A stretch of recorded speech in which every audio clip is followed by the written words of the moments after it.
사람은 왜 살까? 이 질문은 누구나 한 번쯤 던져봤을 것입니다. 특히 인생의 후반부에 접어들수록 이 질문은 더욱 깊어집니다. 정답은 없습니다. 하지만 함께 찾아가는 과정 자체가 의미 있습니다. 편안한 마음으로 천천히 들어주시기 바랍니다. 일부 삶의 이유를 찾는 여정. 소크라테스는 말했습니다. 성찰하지 않는 삶은 살 가치가 없다. 우리는 왜 사는 걸까요? 어떤 사람은 가족을 위해 산다고 합니다. 어떤 사람은 꿈을 이루기 위해 산다고 합니다. 또 어떤 사람은 그냥 살아있기 때문에 산다고 합니다. 모두 맞는 답입니다. 삶의 이유는 사람마다 다릅니다. 그리고 한 사람 안에서도 시기마다 달라집니다. 젊었을 때는 성취를 위해 살았을 것입니다. 더 높은 자리, 더 많은 돈, 더 큰 집. 그것들이 삶의 목표였을 것입니다. 중년에는 가족을 위해 살았을 것입니다. 자녀를 키우고 부모를 모시고 가정을 지키는 것. 그것이 삶의 의미였을 것입니다. 그렇다면 지금은요? 이제 많은 책임에서 벗어났습니다. 자녀들은 독립했고 직장에서도 은퇴했습니다. 이제 나를 위해 살 수 있는 시간입니다. 그런데 막상 자유로워지니 막막합니다. 뭘 위해 사는지 모르겠습니다. 빅터 프랭클은 이렇게 말했습니다. 삶이 우리에게 묻는 것이 아니라 우리가 삶에게 답해야 한다. 삶은 우리에게 계속 질문을 던집니다. 오늘 하루를 어떻게 살 것인가? 남은 시간을 어떻게 보낼 것인가? 무엇을 남길 것인가? 이 질문들에 대한 답은 우리가 직접 만들어가는 것입니다. 거창한 목표가 필요한 것은 아닙니다. 매일 아침 해가 뜨는 것을 보는 것, 따뜻한 차 한 잔을 음미하는 것, 손주와 통화하는 것, 오래된 친구와 산책하는 것. 이런 작은 것들이 삶의 이유가 될 수 있습니다. 톨스토이는 말했습니다. 행복한 삶의 유일한 의미는 사랑 안에서 성장하는 것이다. 나이가 들수록 사랑의 의미가 달라집니다. 젊었을 때의 열정적인 사랑에서 이제는 잔잔하고 깊은 사랑으로 변합니다.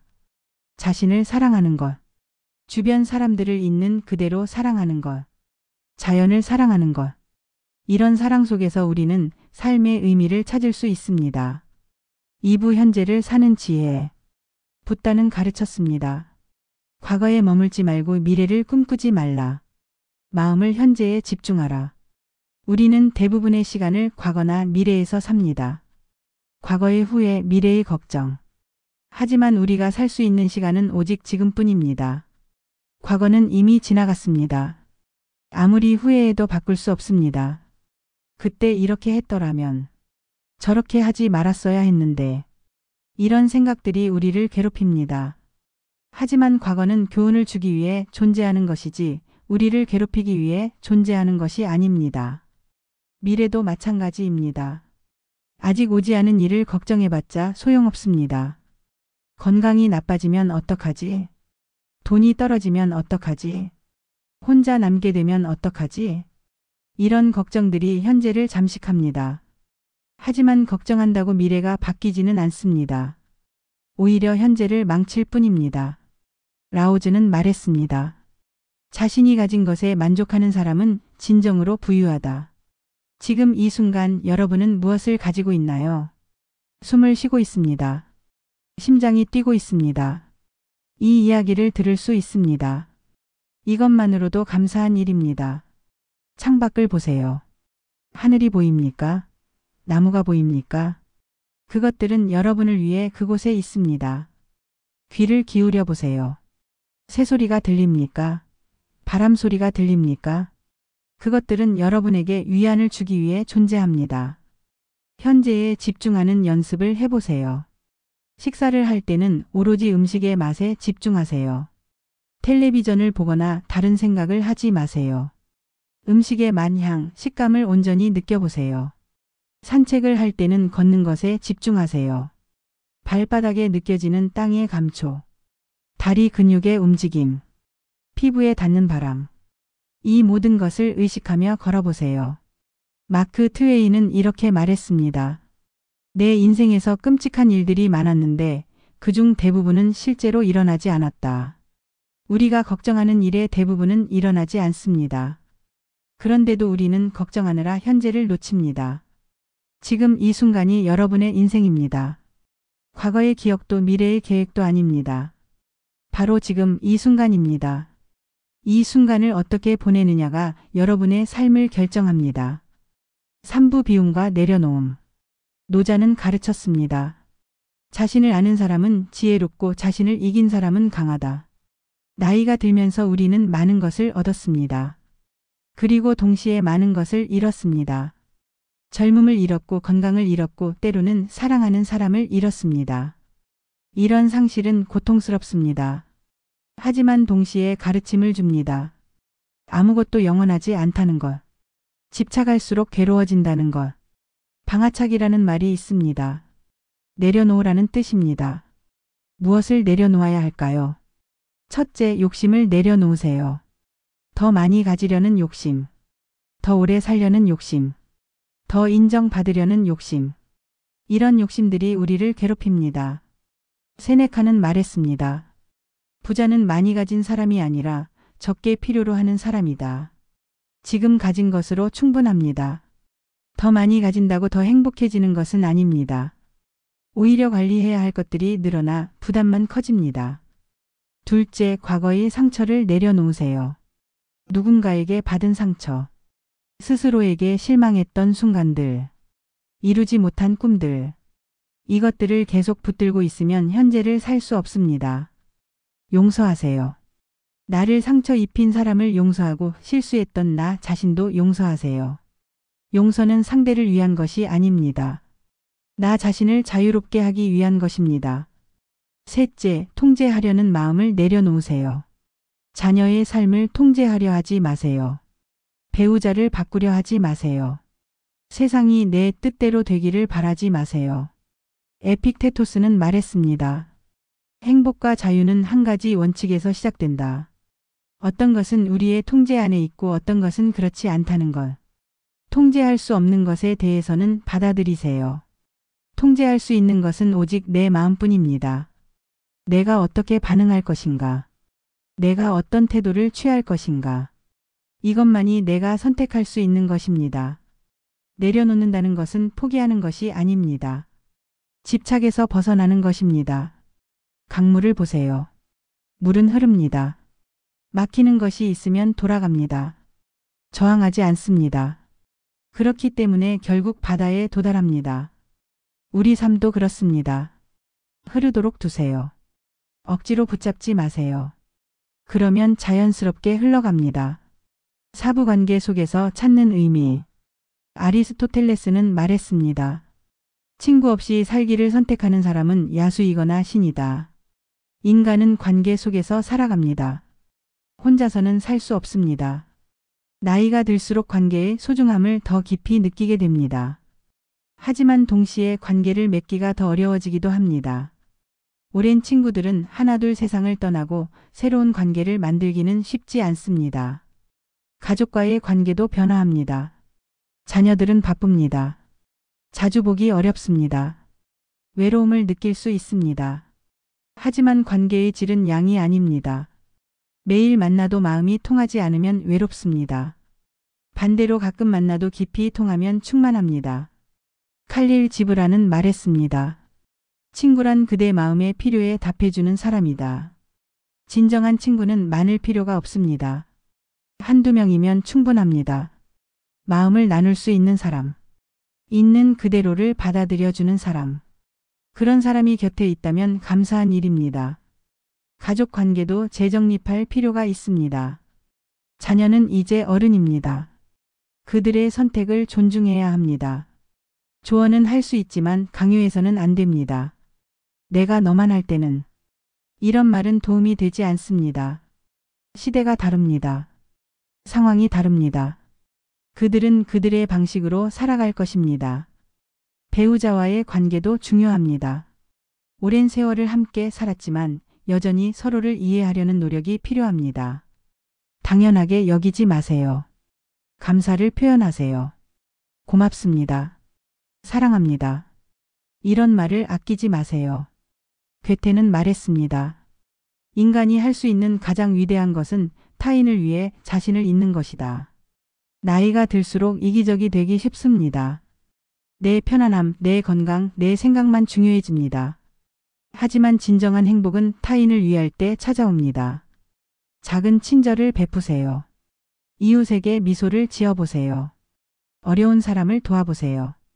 봉사활동을 해보세요. 자신의 경험과 지혜를 나누세요.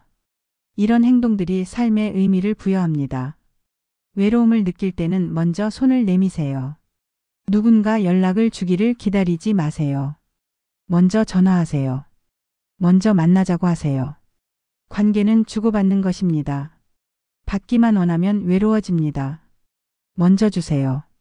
그러면 받게 됩니다. 오브 고독을 즐기는 법.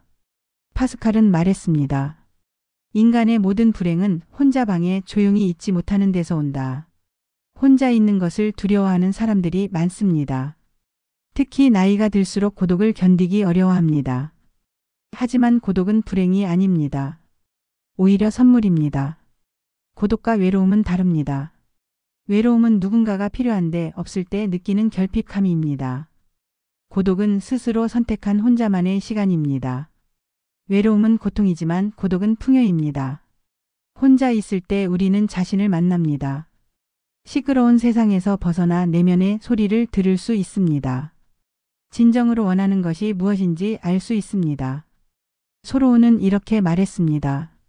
나는 고독 속에서 전혀 외롭지 않았다.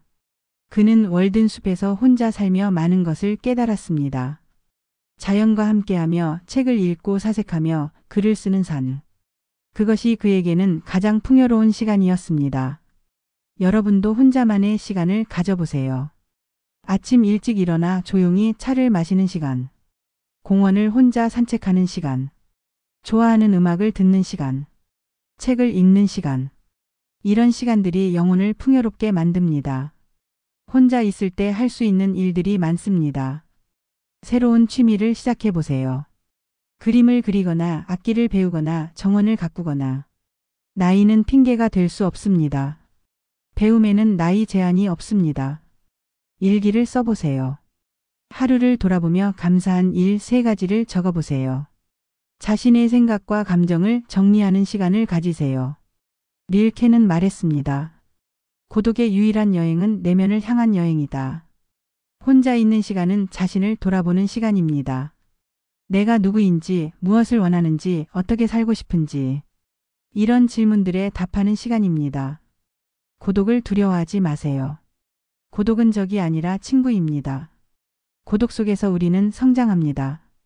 더 깊어지고 더 지혜로워집니다. 물론 사람과의 교류도 필요합니다. 균형이 중요합니다. 때로는 사람들과 어울리고 때로는 혼자 있는 것. 이 둘의 균형을 잡는 것이 건강한 삶입니다. 혼자 있을 때 외로움을 느낀다면 그것은 자연스러운 감정입니다. 그 감정을 있는 그대로 받아들이세요. 억지로 없애려 하지 마세요. 외로움도 지나갑니다. 모든 감정은 파도처럼 왔다가 갑니다. 육부 죽음을 받아들이기. 스티브 잡스는 말했습니다. 죽음을 기억하는 것은 내가 아는 한 중요한 선택을 할 때 도움이 되는 가장 중요한 방법이다. 죽음에 대해 이야기하는 것은 불편합니다. 우리 사회는 죽음을 터부시합니다. 하지만 죽음은 삶의 일부입니다. 피할 수 없는 현실입니다. 오히려 죽음을 받아들일 때 우리는 더 충만하게 살 수 있습니다. 죽음을 생각한다고 우울해지는 것이 아닙니다. 오히려 지금을 더 소중히 여기게 됩니다. 시간이 무한하지 않다는 것을 알 때 우리는 더 지혜롭게 시간을 사용합니다. 마르쿠스 아우렐리우스는 이렇게 말했습니다. 죽음을 두려워하지 말라. 그것은 자연의 섭리이다. 모든 생명은 태어나고 자라고 죽습니다. 봄에 피는 꽃도 가을에 집니다. 그것이 자연의 이치입니다. 우리도 마찬가지입니다. 죽음은 끝이 아닐 수도 있습니다. 많은 종교와 철학에서는 죽음을 전환으로 봅니다. 한 형태에서 다른 형태로의 변화. 물이 수증기가 되듯이 에너지의 형태가 바뀌는 것.